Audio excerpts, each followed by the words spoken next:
himself as Mr. Jesse Hill, and he provides no other information about what he wants to address. So I'll just look to the board. Mr. Hill, are you present? Mr. Hill, please tell us what subject you would like to address this evening. Shalom, good evening, Chairman Dugan, members of the board. I'm Jesse. My name is Jesse Hill. I was in a mad rush to at least get the card in, and so I wasn't able to do much more than that. During the day, I'm a citizen lobbyist for public safety, and when it hits 5 o'clock, I'm a citizen activist and advocate on criminal justice issues, constitutional government, and election reform. First item, I'm also put a lot of volunteer time, such as now, and I can be reached 24 hours a day at pager number 253-291-2605. On Tuesday, the Pierce County Council passed a proclamation about youth voting, and I wasn't able to bring the folder with the text of it.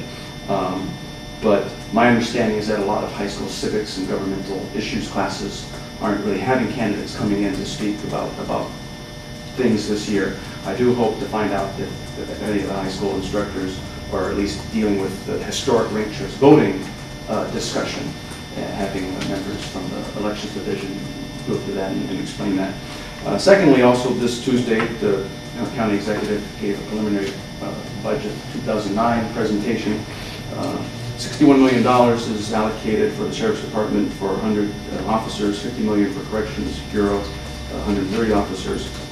There was also an official representative from the Campaign to Protect America who spoke on 2 pilot projects for the department, one of them being the issue of firearm safety training classes. And one of the reasons hardly any city governments in the whole state offered that, or sheriff's departments, is liability. And what $10,000 would do would provide insurance, a blanket policy, which the school board could possibly also be included in if those arrangements were made with legal counsel, not just for the firing range situation, but even prior to that, if an individual were to go through a class and at some point subsequent to that do something that comes back, well, I got trained by, well, that has to be a way to not have that cause liability for anyone because it's in the public interest. Mr. Hill, just to ensure the board has clear understanding of how this relates to the school district, could you explain that to us? Well, the concern would be to have, not just for adults, but for children in government schools and the public schools, be able to jointly have that training.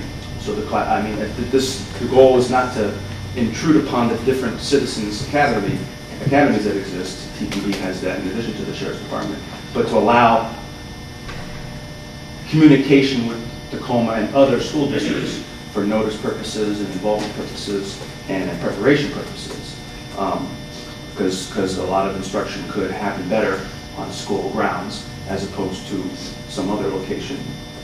Third item in regards to 360 that was spoken to earlier, there was also an hour ago at the City of Tacoma's Public Safety, Human Services, and Education Committee, a little update on that, and an implementation update on City Connections, which applies to 2 or 3 middle schools.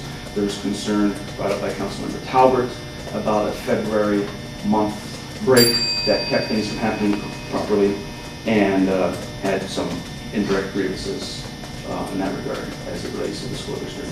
But there was a meeting 2 days ago with the school board staff and the department. Thank you, Mr. Hill. Well,